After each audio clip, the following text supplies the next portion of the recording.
그러니까 지시어별 특성을 간단하게 한번 얘기를 해보면은 뭐 여러 가지가 있잖아. 우리가 봤던 요약하라.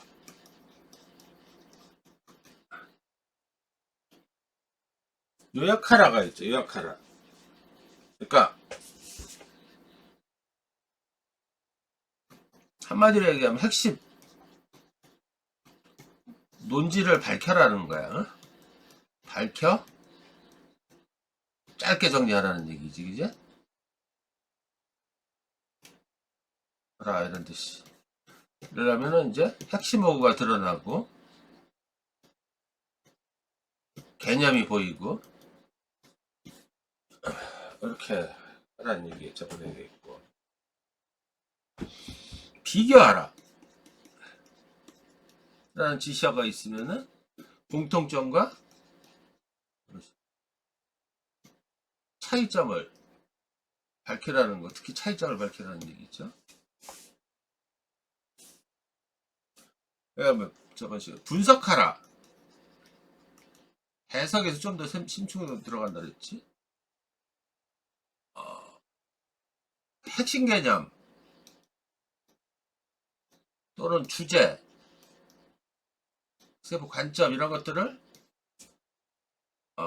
그 구성 요소를 나누고 개념을 세분화하라는 거야. 개념을 세분화. 그리고 의미, 관계 이런 것들을 밝히라는 얘기 있고, 그렇죠? 그것까지 했지, 그치?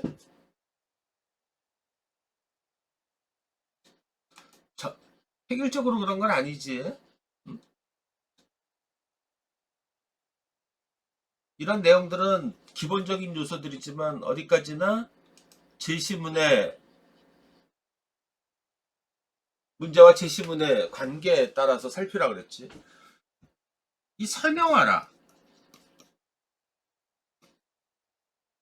얘가 제일 어, 포괄적이야. 이게 여러분들 단순한 설명을 하면 안 되는 거야.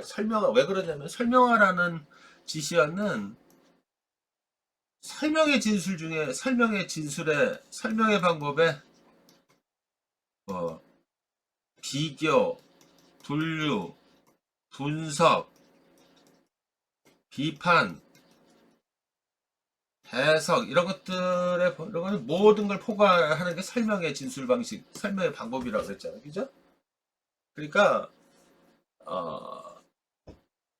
출제자가 구성해서 답안이 논증이 여러 형태로 경우에 따라 폭넓게 구성될 때 설명하라, 논하라, 논술하라, 기술하라 뭐 이런 식으로 모호하게 준단 말이야. 그러니까 논술하라 그러면 어찌됐거나 이런 것들은 다 기본적으로는 주장을 밝히고 그 근거를 제시하는 거야.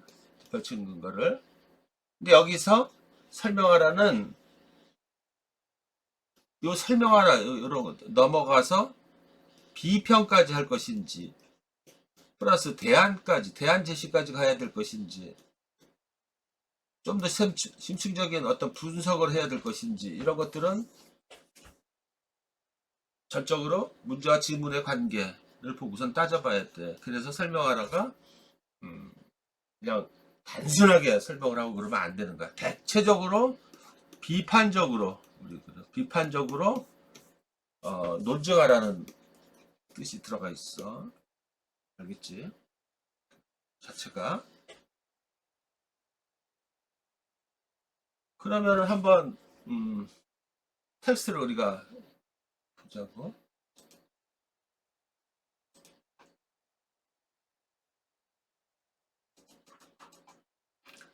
설명이라는 게 항상 선생님 글을 쓸 때 보면 여러분 특징이 하나 있지, 그지? 모든 걸 다 개념적으로 먼저 정리를 하지, 그지? 개념적으로 파악하는 거는 굉장히 좋은 일이야. 사물의 대상의 본질이 보이고 그러기 때문에 여러분들은 모든 걸 개념적으로 생각하는 버릇을 들이면 참 좋아. 어?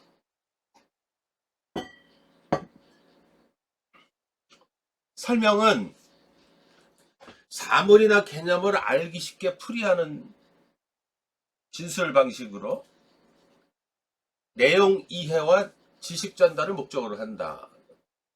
어떠한 대상, 즉 사물이나 개념, 대상, 현상, 사실, 사건 등을 기술하면서 그 본질을 밝히는 것이 설명이란 말이야. 그러니까 무엇은 무엇인가에 대한 대답에 해당하는 거야. 응? 그래서 설명은 어떤 문제나 물음에 대한 해설 또는 대답, 또 그리고 그에 대한 진술인 거죠.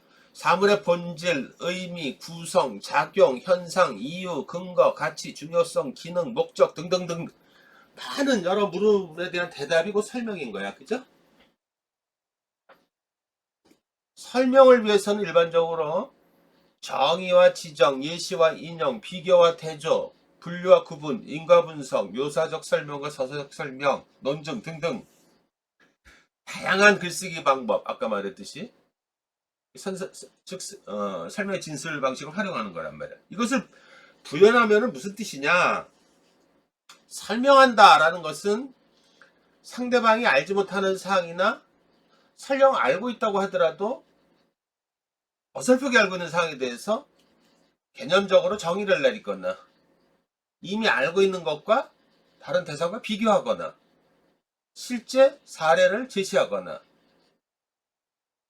통계 자료에 나와 있는 내용을 인용하거나 또는 전문가의 말을 인용하거나 이유나 원인의 순서를 내세워 증명하거나 입증하거나 인과관계를 분석하거나 자신의 주장과 생각, 논증, 이걸 논증이죠. 수긍하고 이해하게 만들어서 그 타당성을 인정받도록 논증하거나 하는 등으로 다양한 진술 방식을 사용하여 독자의 이해에 호소하는 거란 말이야. 여기 있죠. 응? 이게 다 설명이야. 여러분들이 설명한다 말은 했지만은 이게 설명이야. 설명글의 대표적인 게 뭐라 그랬어? 수능 비문학 지문이란 말이지. 그죠? 수능 비문학 지문을 가만히 봐봐. 어떤 개념에 대해서 정의가 내려져 있어. 그것도 부족하니까 내용이 어려우면 사례가 들어가 있어. 예시가. 그죠? 그리고 개념과 개념을 상술하면서 분석하면서 비교를 해. 그러면서 논쟁을 끌고 가고 있죠. 그죠? 때로는 과학 지문 같은 경우 어떤 원리 현상들을 분석의 방법을 사용해서 심층적으로 몰고 들어가. 그죠? 맨 마지막에 글쓴이의 주장이 들어가. 그 결론이 들어가. 그 부분 논증이잖아. 그죠? 그러니까 수능 비문학 지문과 그 비문학 지문 만들어 놓은 거를 거꾸로 뒤집어 놓으면은 그 산발되어 있는 어떤 논술 지문으로 제시되는 제시문이라고 보면 되겠죠. 이거 그 제시문 핵심 내용들을 다 끄집어내 가지고 수능 비문학 지문처럼 만들어 놓으면은 그런 식으로 설명을 만드는 거야. 단 수능 비문학 지문은 거의 뭐 한 8, 90%가 마지막 단락을 제외하고는 거의 설명글로 구성되어 있는 반면에 여러분들은 글 내용의 상당 부분을 논증 글로 구성돼야 돼. 그러니까 무슨 말인지 알죠, 그죠? 내용이에요. 그 차이가 있는 거야. 어찌됐거나 설명의 진술 방식은 한마디로 그 핵심은 누누이 얘기했지만 생각의 체계, 글의 체계를 얘기해. 체계적이어야 돼 일단. 선생님 누누이 강조해. 논리적이라는 거는 나는 체계적이라고 정의를 내려. 여기서 알고 있어야 할 중요한 것이 있다. 설명과 논증의 관계가 그것이다. 설명과 논증은 각각 설명문과 논술문의 기본 서술 방식, 즉 글쓰기의 방법을 구성한다. 설명은 주제, 즉 논제를 해설하거나 이를 분명히 밝히는 문장 기술 방식의 한 종류야. 논증까지 포섭하는 거야. 설명은 이해에 호소한다. 설명은 주제를 풀어 밝혀서 이해로 이끈다. 한편 논증 역시 이해에 포함되지만 그것은 어떤 진리나 주장을 설득하는 것을 목적으로 하는 거죠. 상대방을. 그 목적은 그러니까 어떤 주장에 대해서 적절한 근거를 대야 된단 말이야. 설득이지 단순한 설명이 있는 것이 아니다. 논증의 기본은 어디까지나 증거에 의한 논리적인 호소, 즉 설득이 있는 거야. 근데 우리 논술이 왜 어렵다? 이 설득도 제시문에 구속된 설득이야. 그래서 설명에 가까운 거죠. 그죠? 설명에 제시문에 기반한 거야. 그래서 자칫하면 이게 설명글인지 논증글인지 설득을 하는 글인지 구분이 안 되게 돼 있단 말이야. 그래서 글을 잘 세련되게 만들어야 돼. 응? 그러려면 어떻게 한다? 제시문을 있는 그대로 인용하거나 제시문의 내용을 왕창 갖다가 단순히 풀어서 쓰거나 제시문에서 중요하지 않은 내용 갖고 장황하게 서술하거나 이러면 절대 금물이라는 얘기지. 제시문에 있는 내용을 끌고 와서 자신의 언어로 재구성을 해야 되는 거야. 그 기술이 되게 필요한 거야. 응? 누누이 얘기하지만, 그죠? 그러려면 언어적으로 좀 자고를 확장이 돼야 된다는 거고. 설명과 논증은 긴밀히 관계한다. 그래서 우리 논술답안은 설명할 부분이 있고 논증할 부분이 있다 그랬죠. 그죠? 그래서 설명할 부분은 짧고 간략하게 핵심만을 기술해야 되고, 논증은 글의 체계에 맞게 순차적으로 잘 기술해야 된다는 거야. 그 기술을 앞에 말하는 기술은 디스크립티브, 지금 말하는 건 스킬풀한 걸 잘해야 되는 거야. 논술은 설명과 논증의 진술 방식을 사용한 설명적 글쓰기 있다. 설명적 글쓰기 있는 어떤 특정한 정보를 전달하는 언술 행위로서 무엇보다 정확한 사실 전달과 자기견의 논리적인 전개가 중요하다. 무슨 말이냐면은 제시문 내용을 바탕으로 한 거야지 자기 머릿속에 있는 어줍지 않은 지식 가지고 멋대로 쓰면 안 된다는 거예요. 즉 논술은 먼저 제시된 지문을 읽고 그 안에 실리는 어떤 사실에 대한 객관적인 설명을 기술한 다음 이것을 바탕으로 논제의 물음, 특정 조건에 맞게 뭐뭐를 활용해요, 뭐뭐에 근거해 뭐 이런 거 나오지. 그 사실을 입증할 만한 이유나 근거, 타당한 이유나 근거를 제시하도록 방향이 설정되어 있다 그랬죠. 이게 출제자의 의도라 그랬죠. 시험에, 논술 시험의 어떤 기본 패턴이라 그랬어. 우리 시험에. 논증은 어떤 문제에 대한 의견이나 판단의 대립을 담는다. 이때 그 판단의 대립은 논증을 다른 진술과 구별하는 조건이다. 그렇더라도 순수한 형태의 논증만으로 된 것은 거의 없고 다른 진술 방식, 특히 설명의 도움을 크게 받는다. 논의 말이죠. 안 받을 수가 없죠. 진심으로 구속되니까. 논증이 다른 진술 방식의 도움을 받더라도 그 주된 의도는 독자에게 확신을 주도록 설득하는 데 있다. 따라서 논증의 방법을 주된 진술 방식으로 하는 답안 속에는, 논술 답안 속에는 설명글이 반드시 포함된다. 즉 메인 논술 답안은 설명한 부분은 설명하고 논증할 부분은 논증하는 어떤 복합적인 진술 형태를 얘기하는 거야. 알겠죠? 자, 설명하라는 지시어가 무슨 뜻인가? 만약 발문에 설명하라는 지시어가 있으면은 이게 또 앞에 글들 보면 앞에 전제 조건에 있지, 그치? 그런 또는 복합 논제가 있지. 그래서 이 논제가 여러분들이 제일 먼저 봐야 될 부분은 설명하라 그러든 비교하라 그러든 비판하라 그러든 뭐를 하든 복합 논제 있을 때 앞부분에 실려 있으면은 이것은 상당 부분은 설명글은 기본은 보다 짧고 압축해서 간략하게 핵심만을 개념을 중심으로 드러내라 그랬죠. 그래야 논점, 관점, 쟁점이 확실하게 드러나야 된다 그랬죠. 이걸 장황하게 하면 안 되지. 뒷부분에 지시어가 있는 게 본격적으로 여러분들이 논증해 해야 될 어떤 지시적 평가항목이란 말이야. 그러니까 무게가 달라. 뒤에 거는 거기다 자기 생각을 보태고 글을 합리적으로 재구성하고 그래서 논증 체계에 맞게 구성해야 되는 거란 말이야. 아무튼 설명하라는 지시어가 있으면 이것은 설명의 진술 방식을 논증 방법으로 끌어와 근내용으로 기술하라는 요구다. 논증은 무슨 뜻이냐? 어떤 주장이 옳다는 것을 근거를 들어 증명하거나 입증하거나 정당화하는 서술 방식이죠. 이랬을 때 설명하라는 지시어는 어떤 주장, 대한 증명을 전제한다. 그것도 그 누구라도 그 내용을 이해하고 수긍할 수 있을 정도로 객관적으로 해야 된다. 자기 멋대로. 공정한 근거를 들어가면서 입증을 해야 된다. 다만 특정 정보에 대한 정확한 사실 전달에 더 무게를 준다는 거야. 그래서 비판하라, 평가하라, 견해를 제시하라처럼 자기 견해의 논리적인 전개, 즉 자기 견해가 더 많이 들어가 필요는 없다는 거죠. 그죠? 차이 난다는 거야.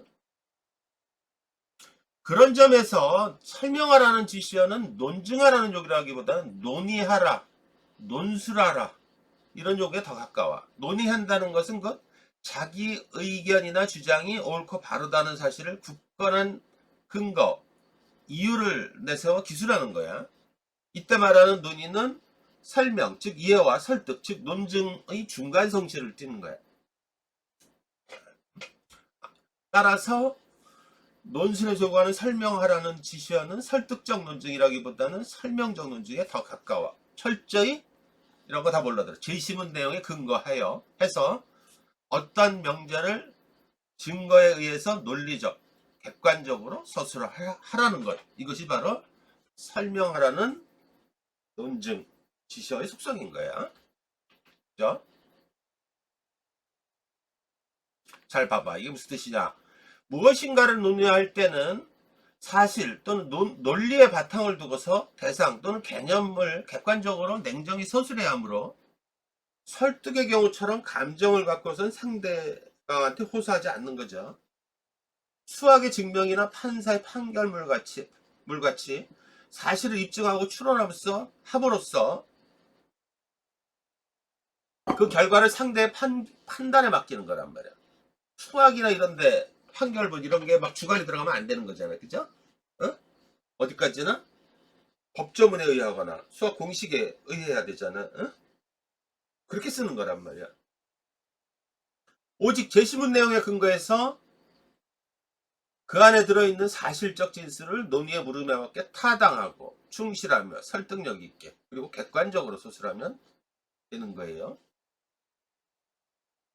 그러니까 지문 해석력이 중요하죠. 그래서 제시문에 실린 화자, 글쓴이가 설명하는 대상, 제시문 내용에 잘 알고 있어야 돼. 제시문 이해가 중요해. 어? 예를 들어서 말이야. 그래서 제시문을 한 줄로 요약을 해야 돼. 어? 내가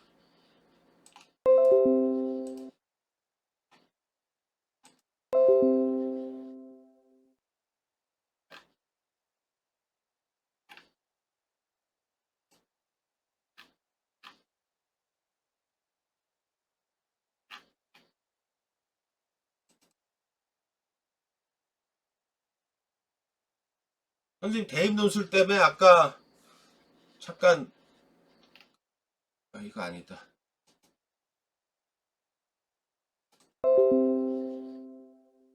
결론은 하나라 그랬죠.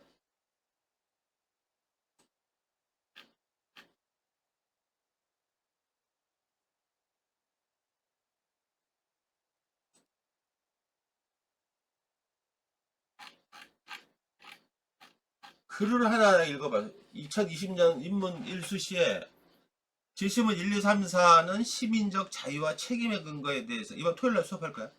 견해를 담고 있다. 상반된 두 입장으로 분류하고 요약을 하래. 요약을 하래. 설명하라는 거야 이게. 그런데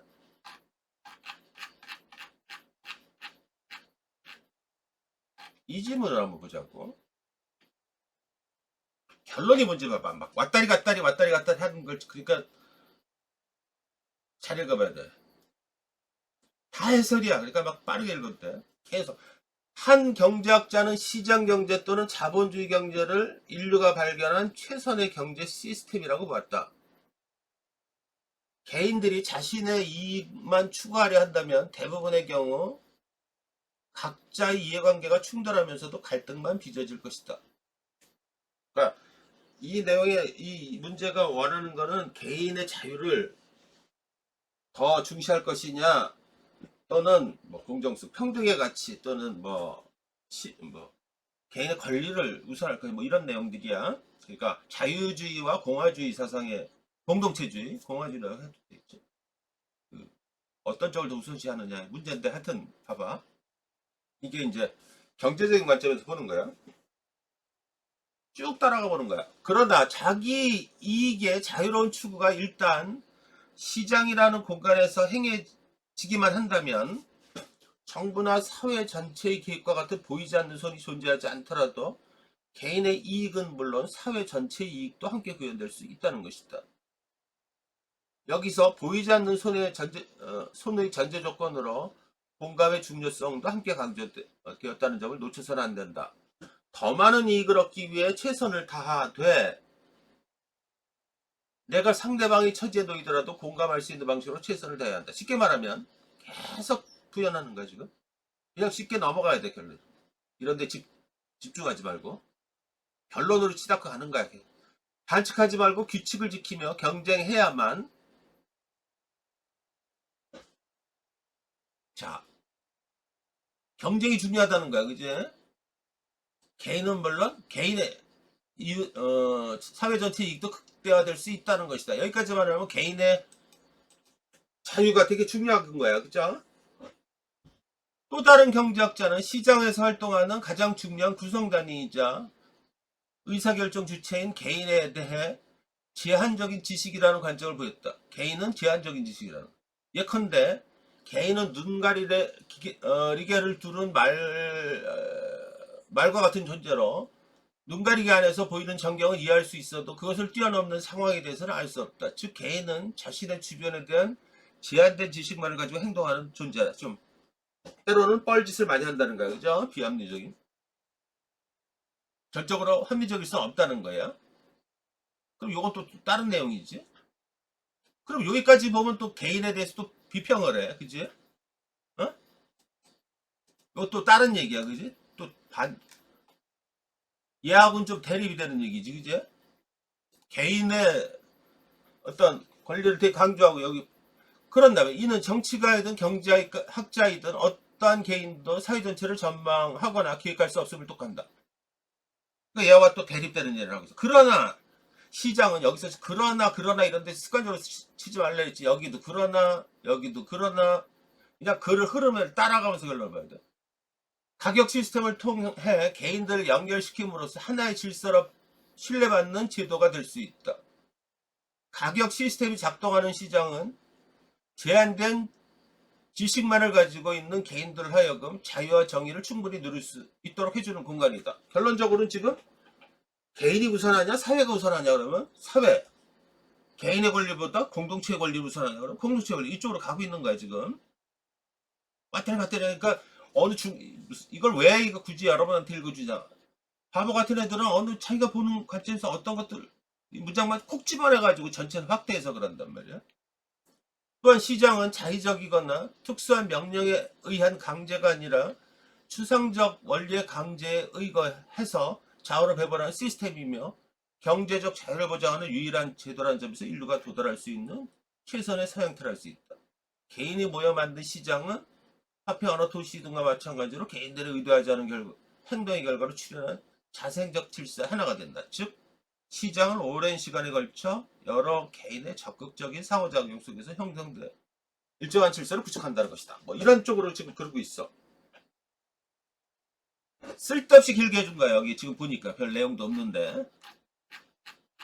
그러니까 항상 결론은 제일 위계적으로 제일 윗부분에 해당하는 거야. 지금 많은 걸. 그러니까 핵심을 봐. 자, 그래서 어떤 논의점을 뽑는 게 좋아. 개인이 우선하냐 일단은 뭔지 말이야. 사회를 우선하냐 시장을 우선하는 거고 그 관점에서 들여다 봐야 되는 거야. 어? 논의점이 그렇게 중요한 거야.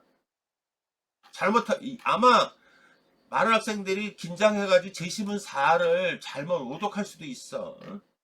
좀 떨어지는 거지.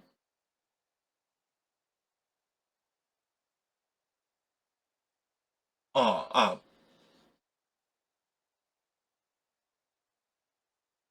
내가 이걸 잘못 쓴 것 같은데?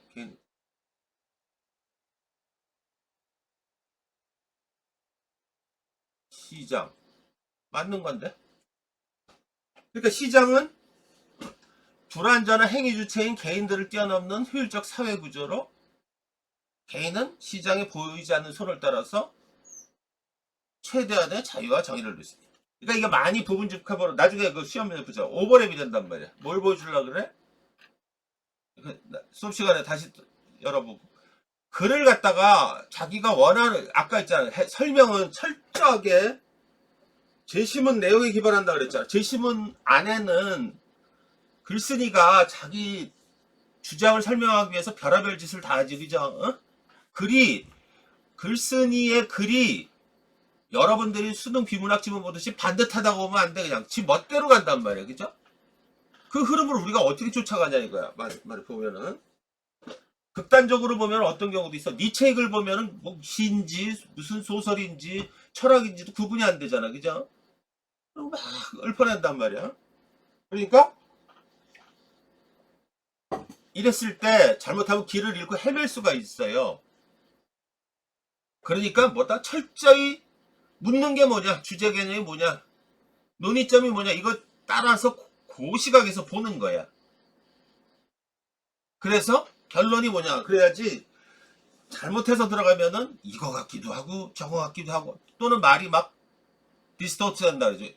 왜곡돼. 꼬여. 알겠지? 그러니까 설명은 글 내용을 이해, 해석에 철저하게 기반을 두는 거란 말이야. 응? 대충 읽으면 안 되는 거예요. 응? 지레짐작으로 읽어도 안 돼요. 아무튼 그래서 제시문에 대해서 잘 파악을 하고 있어야 돼. 대입 논술에서 설명하라는 지시어를 해결하기 위해서는 다음을 염두에 둬야 돼. 먼저 모든 설명의 근거는 제시문에 들어있다고 내가 얘기했죠. 그죠? 제시문의 핵심을 정확히 파악해야 돼. 결론을 파악해야 돼. 결론이 애매하다 그러면은 추론을 해야 된다 그랬죠. 함축된 내용이 들어있거나 숨은 결론, 숨은 전제가 깔려있거나 그런 것들이란 말이야. 그리고 객관적 공정한 입장에서 글 내용을 기술을 맞춰서 해줘야 된다는 얘기지.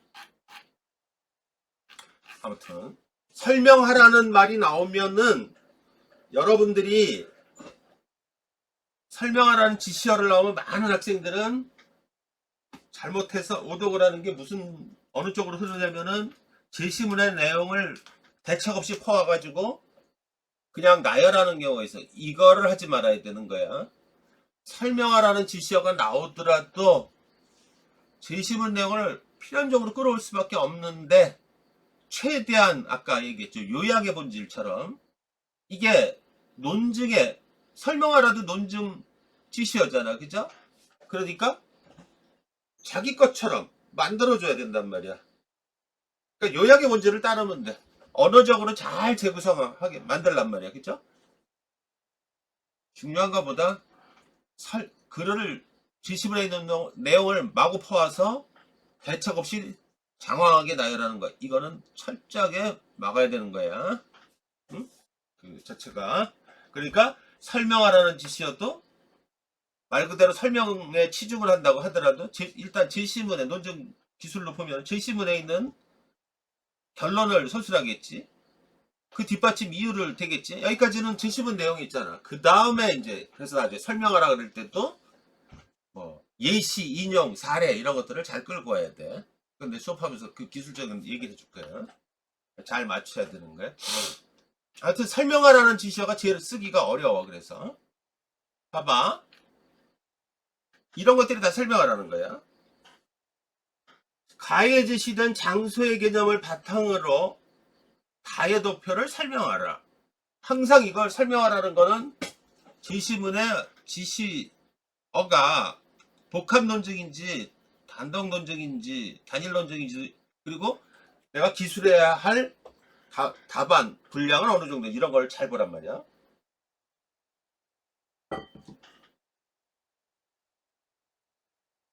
아래 자료가 보여주는 현상을 상세히 해석하고 그것도 설명을 하는 거죠. 그죠? 일종의.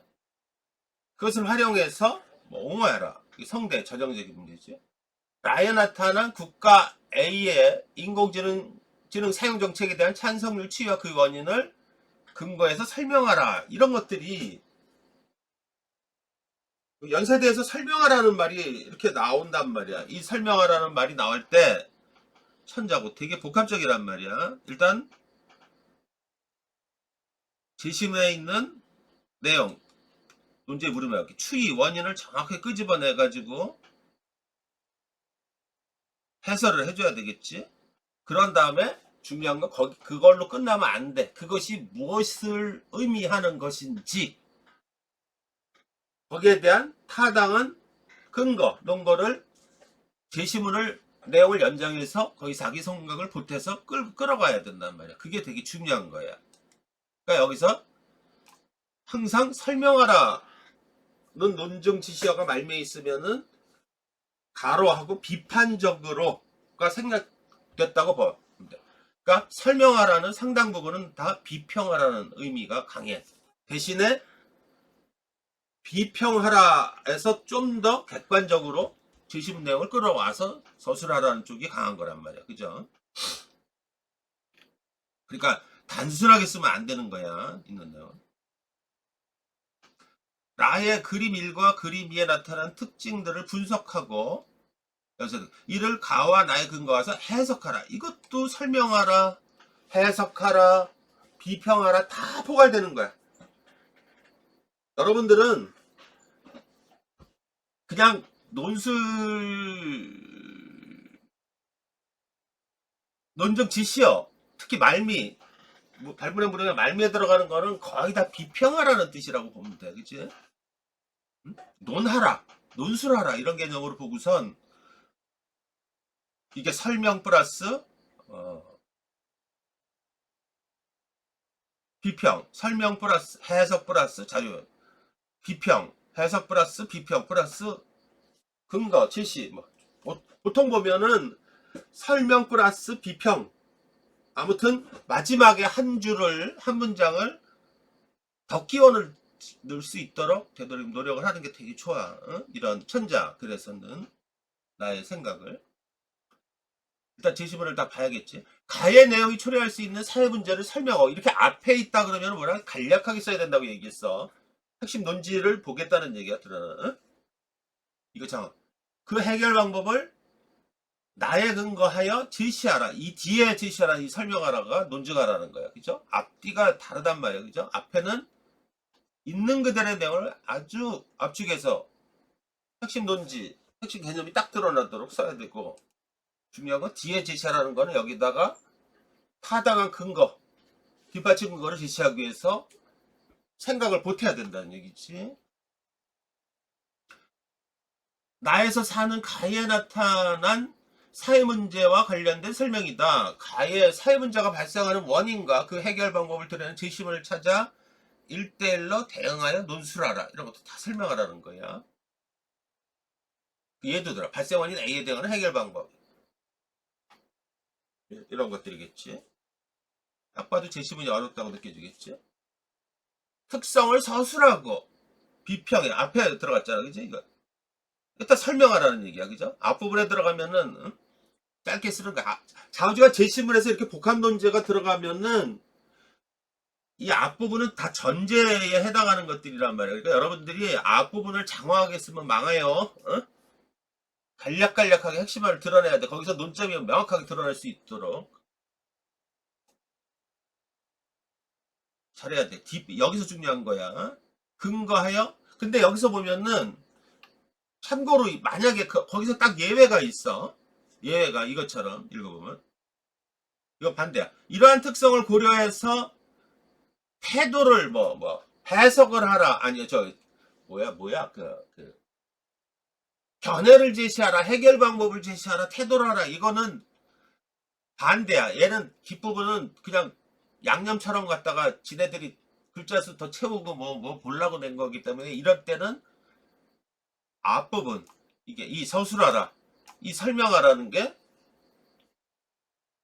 더 중요해. 뒷부분은 중요해. 그래서 자료 해석하라. 견해를 제시하라. 뭐 무슨 태도를 말하라 뭐 이런 것들이 들어가고 그러면은 이런 뒷부분을 장황하게 대체적으로 쓸 필요가 하등 없어. 대신에 하나 중요한 건 앞부분에서 논의를 그대로 연장해서 확장을 시켜야 돼. 그러니까 그런 것들을 잘 봐야 돼. 어디가 중요한 부분인지, 논증의 핵심, 제시문에 나타난 그래서 논증의 핵심이 어딘지, 그래서 내가 글자를 어떻게 배분할 것인지 이런 걸 잘 봐야 돼. 그러니까 이런 것들은 예외가. 가와 나의 핵심어를 찾아서 맥락상의 공통적인 주장을 기술하라, 설명하라는 거야. 다 짧은 글이야, 이런 거. 삼백자들. 그러니까. 가나다를 바탕으로 영화 명량의 허구성을 추론하여 기술하고, 마발을 참고하여 역사적 사실을 바탕으로 한 표현 수용 태도에 대해서 논하라. 이것도 앞에 방점이 있는 거야. 알겠지, 그지? 대부분 이런 것들은, 이렇게 쓴 것들은 글자 수 맞추려고 하는 거하고, 그 다음에, 그래, 문장력 보겠다는 건데, 거의 앞부분에서 다 판가름이 나는 거야. 그런데 이게 반대로, 기술하고 뭐에서 비판하라 이러면 뒤에 방점이 찍히는 거야. 일단 어떤 그 발문의 물음이든 비교하고 끝부분에 발문의 말 끝부분에 비교하라, 비판하라, 설명하라 이런 말이 들어가면은 거의 굉장히 무게중심이 굉장히 커, 그죠? 응? 이쪽을 중요시해야 돼. 해석을 하고 추론하라. 이거 여기도 추론하라 그러는데 이게 다 설명하라는 얘기야. 어? 중요한 건 뭐다? 문제와 지문, 지문과 지문의 관계에 따라 규정되는 거야. 문제에서 설명하라는 지시어가 제시된 경우 학생들은 그것이 논제의 물음에 대한 단순한 설명을 요구하는 것인지 아니면 설명에 대해 비판적인 평가까지 논증해야 하는 것인지 아니면 설명과 비판을 더해 자기 견해까지 추가로 제시해야 하는지 등등을 오로지 문제와 제시문을 거듭 읽으면서 파악할 수 있어야 되는 거예요. 그죠? 참고로 문제에서 논하라, 논술하라 이런 식의 지시어가 제시된 거, 이 역시 설명하라는 지시어의 외연을 확장하여 분석을 하고 평가라는 용어로 받아들이고 하면 돼. 알겠지? 그죠? 그래서 되게 어려워, 설명하라는. 중요한 건 이거 하나는 까먹지 마. 단순하게 그냥 제시문 따다가 붙이고 브리콜라주 식으로 글을 쓰면 절대 안 된다 그랬어. 설명하라. 특히 막 설명하라는 지시어가 발문의 물음의 끝부분에 있으면은 굉장히 무게가 크다 그랬어. 볼까? 작성을 답안을 작성한 얘기 봐봐. 제시문 1에서 제시된 논리를 이용하여 2와 3, 그때 해봤죠? SNS와 큐레이터가 대중의 의사결정에 미치는 영향에 대해서 설명하라. 이 설명하라. 앞부보다 뒤에를 줘야 돼. 비판적으로 평가하라는 뜻이 되게 강해, 이런 거. 알겠어? 읽어보면은, 저번에 봤듯이. 그래서, 선생님이 여기, 이런 밑줄 친 것들이 다 생각을 보태서 추론해서 글을 쓴 거란 말이야, 이런 것들이. 응? 한 명이 행동해야 된다, 뭐, 나왔던 거. 응? 이게, 나중에 여기서 지금 이 안에 보면은, 집단 지성 이 안을 속주제를 관점이 타고 들어가면은 겉은 없지만은 겉에 드러나지 않지만 집단 지성과 집단 사고의 관계를 묻는 거야. 집단 지성의 플러스엄과 집단 사고의 마이너스엄의 관계를. 그래서 숨은 결론까지 대중이 현명해야 한다는 결론까지 들어가는 거야. 그러니까 이 설명하라는 거가 단순한 설명이 아니죠, 그죠? 굉장히 디테일하게 들어가고. 비평을 하라는 거야, 거의. 응? 그때 한번 봤잖아. 단순한 게 아니란 말이야. 응? 자, 봐봐. 설명은 정확한 사실 전달에 그 목적을 둔다. 이것을 염두에 둔다면 그 전제가 되는 항상 판단 증거, 판단 기준에 대한 올바른 이해가 선행해야 한다는 거야. 그리고 그 판단 기준을 따라 이를 뒷받침하는 근거를 제시문에서 찾아 충실하고 타당하며 설득력 있게 전개해야 한다. 알겠죠? 이게 어려운 이게 이제 이런 수분 결론을 찾는 거 그리고 요 설명하라는 지시어의 의미를 잘 파악을 해서 대응하는 거 여기에 출제 의도가 달렸었겠지. 아무튼 설명하라는 만만치가 않다 여러분들. 그러니까 건성으로 넘어가면 안 돼. 그만큼 잘 파악을 해야 돼. 왜 그럴까? 내가 누누하게 얘기했죠 여러분들. 답안은 상대평가라 그랬잖아 그치? 만약에 한 여덟 아홉 명들이 단순한 설명에 그쳤어. 근데 어떤 학생이 그 설명에 더해서 비평까지 들어갔어. 그 내용이 당연히 논증이 체계적이 강화된 거겠지. 그럼 누구를 더 평가할 거냐 이거죠. 그죠? 뻔한 거야. 제시문을 연세대 1번 문제처럼 제시문을 3개 주고 비교하라. 심층적으로 들어갔다면 천자를 줬어. 제시문별로 크게 비교를 해가지고 비교할 거리를 논점을 광폭을 넓혔단 말이야. 그거 하고 세부 논점을 잘 잡아서 제시문들을 내용을 아주 잘 발라내가지고 논점별로 기술했단 말이야. 논점을 하나가 2개를 잡아가지고 적절하게. 그럼 누구 거를 더 평가할 거냐 이거지. 항상 상대적인 거야. 그죠? 이게 획정된 건 아니지만 잘 파악을 해야 돼. 가장 중요한 게 선생님이 뭐라 그랬어? 도식화된 사고라 그랬어. 설명하라는 뭐다 해가지고 그걸 머릿속에 박아놓고 하지 말란 말이야. 그런 거는 유연성을 가져야 돼. 오로지 지문하고 제시문과 제시문의 관계를 따져 살펴야 되는 거야. 자료를 해석하라. 이건 무슨 말이냐? 이게 자료가 해석하라가 큰 두 부류가 있어. 자료 많이 주고 단순한 해석을 원하는 경우가 있고 대부분 상황 판단을 묻는 게 있어. 이 상황 판단을 물으면은 이제 어려워져. 논증을 하기가. 연세대 문제가 그렇지. 그죠? 요즘은 이 상황 판단이 되게 간단해서 옛날에 말도 못했어. 왜 어렵냐면은 상황 판단의 준거를 세우기가 되게 어렵게 만들어놨어. 큐빅처럼 변수를 3개 만들어 놓고선 이렇게 보면 요거 오고 저렇게 보면 저거 오고 이런 식으로 자료 해석 문제는 되게 심플하단 말이야. 그냥 해석을 해서 성대 이런데 자료 해석 문제가 그런 거야. 그냥 해석을 해서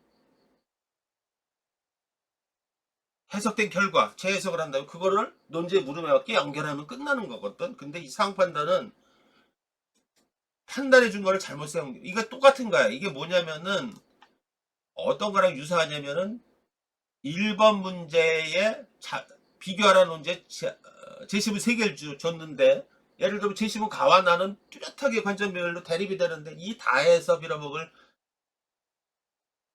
복합적인 내용이 들어가 있어. 딜레마의 상황이라 그래.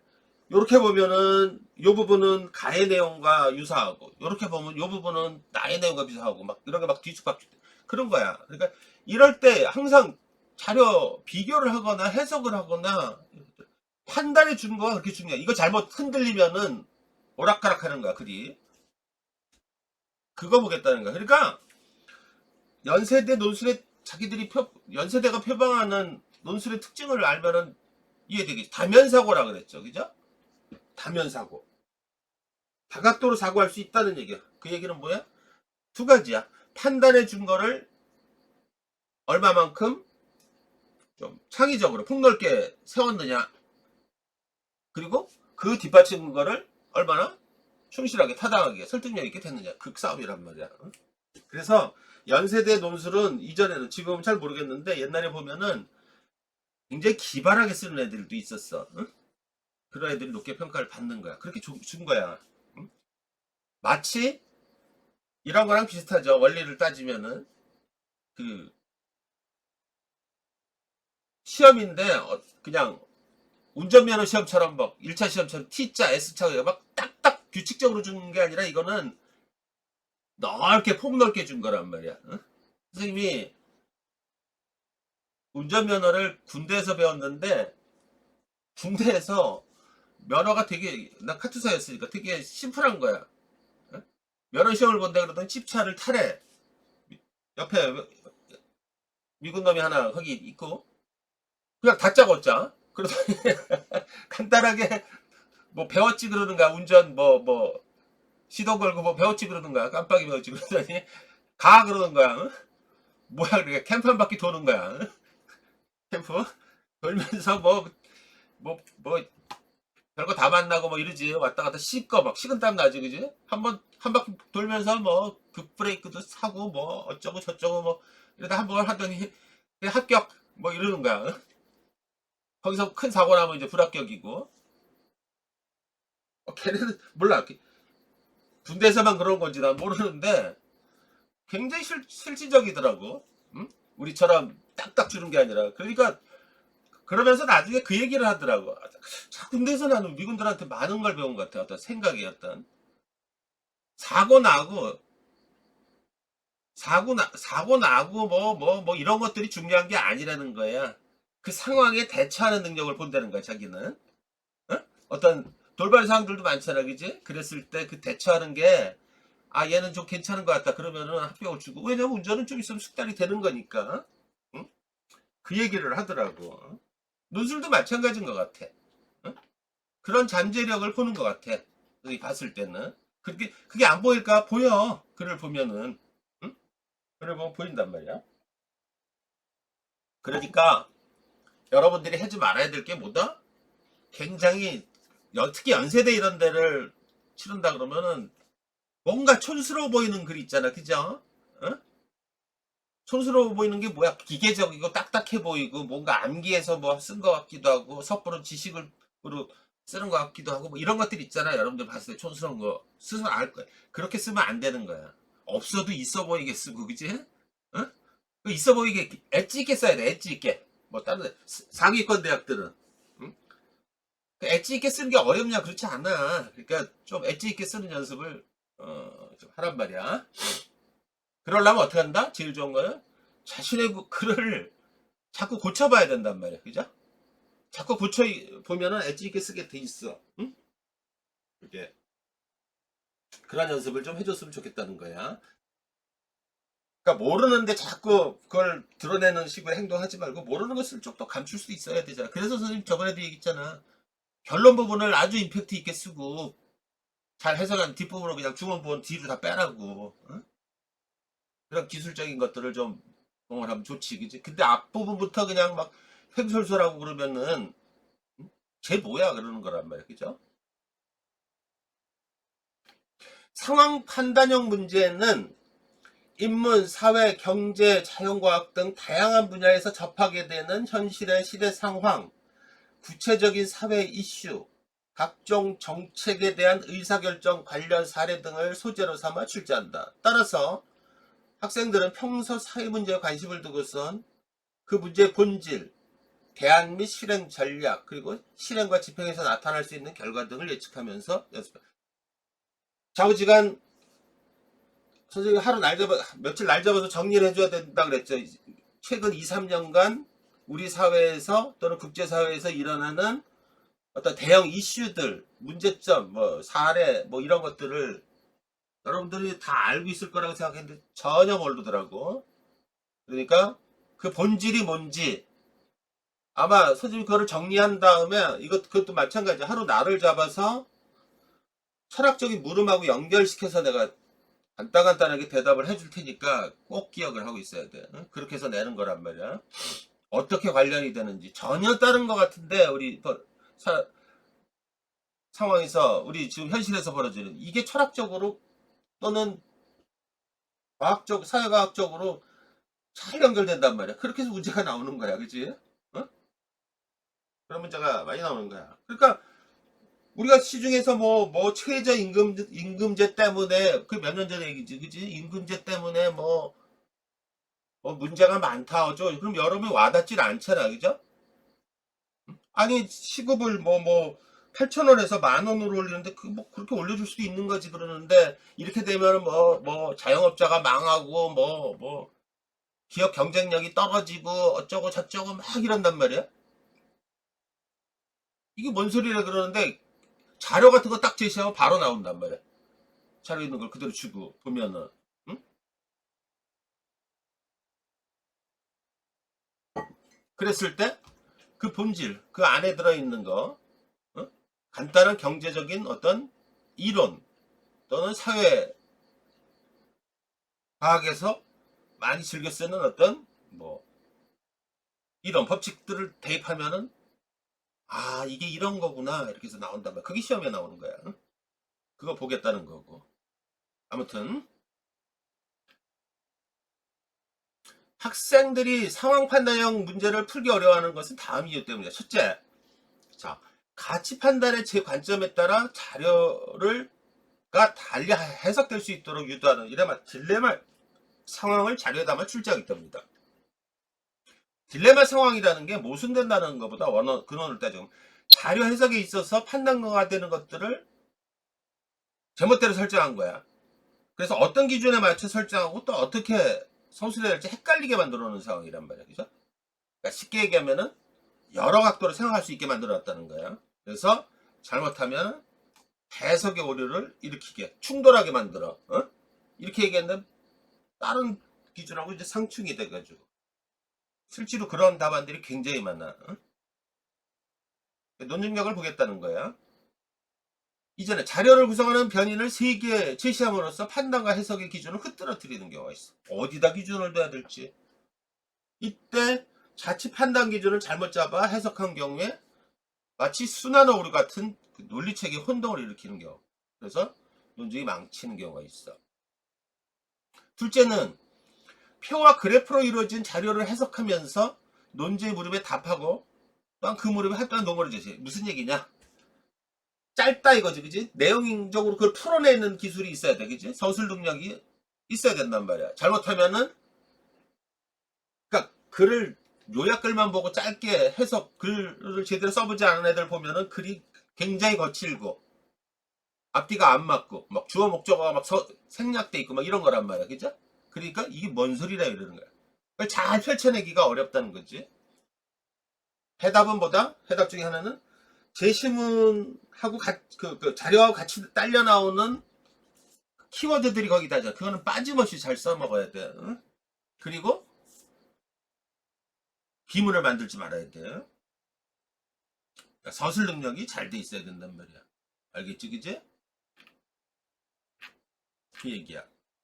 그래서 자 여러분들이 자료를 해석할 때 또 무슨 문제가 되냐면은 자료 주지 그럼 해석을 하지. 그 다음에 그게 무엇을 의미하는지 재해석을 해야 돼. 주제먹기는. 여기서 끝날 수도 있고 두 번째는 그걸 갖고 논쟁으로 맞게 답안을 재구성해야 돼. 해석, 재해석, 재구성을 따라야 돼. 그런데 이놈의 해석 자체가 틀려지면 재해석, 재구성은 망하는 거죠. 망치는 거지. 그런 경우도 많고 두 번째는 아까 말했듯이 자료를 여러 개 줬는데 해석의 기준점이 막 판단의 준거가 틀리니까 막 서로 충돌을 해가지고 망치는 경우도 있어. 가장 많은 건 뭐다? 그냥 자료 해석에 급급하는 거야. 내가 누차 말했듯이 자료에 있는 내용은 자료 해석을 하고 설명을 하든 짧게 본론만 쓰라는 거야. 자료 해석도 마찬가지지. 중요한 거는 해석된 결과가 중요한 거야. 제 해석이. 그러니까 자료 해석은 크고 굵게 아주 큰 것들, 굵은 것들 우선순위에 따라 핵심만 결론만 끄집어내면 되는데 그걸 정확하게 서술한단 말이야. 그럼 대학에서는 아 얘가 자료를 효과적으로 기술할 줄 모르는구나 이런 식으로 판단할 수가 있다는 얘기야. 알겠죠? 어? 그래서 누차 얘기하지만 가장 웃기는 답안이 뭐냐면은 그 안에 있는 수치들을 얘는 30%가 증가하고 얘는 70%가 하락하고 얘는 어쩌고 그거 웬만하면 쓰지 말라 그랬어. 그 결론이 뭐냐만 쓰란 말이야. 결론이 그지? 증가하고 하락한 결론만 쓰는데 뭐는 몇 프로 오른 반면 몇은 내리고 어쩌고 저쩌고 꼭 필요할 때 쓰는 건 있겠지. 근데 그게 안 좋은 거야. 알겠지? 그지? 그것만 잘 잡으면 돼. 자료의 핵심 요지만을 크고 굵게 추려서 해석을 하고 두 번째 그 해석된 결과를 제시된 근거에 맞게 해서 재해석을 하고 이것을 논제의 물음에 맞게 논리에서 재구성 이거 논증은 체계라 그랬죠. 이 체계를 의식적으로 노력을 해. 물론 요구되는 답안 작성 분량이 어느 정도냐에 따라 다르겠죠. 그죠? 그래서 이 앞부분 두 부분 어떤 거든 해석과 재해석 요거로 끝날 수도 있고 여기서 논증 재구성하면서 여기서 더 끌고 나갈 수도 있는 거야. 그죠? 볼까? 나의 국가 A가 국가 B보다 평화지수가 낮은 이유 또는 국가 B가 국가 A보다 평화지수가 높은 이유 이것을 가, 나, 다의 주장을 근거로 하여 설명하래. 쓸 거 무지하게 많지, 그지? 가나다 주장을 해야 돼. 그럼 어떤 순서로 가져가요? 그러니까 해석은 국가 A는 뭐라고 막 돼 있는데 국방비를 많이 지출하고 있음에도 낮다. 가는 여기 다 끌고 와서 지금 순서. 이유가 어디서 비롯되는 걸 보여준다. 가처럼 어쩌고 저쩌고 저쩌고 저쩌고. 한편 나는 또 해석을 해서 또 이거 가지고 끌어들여요. 그리고 제시문의 관계를 치열하게 보면 된다는 거야. 나중에 이거 문제로 다 보자. 그 자체를 응? 그런 식으로 해석을 해야 된다는 거죠.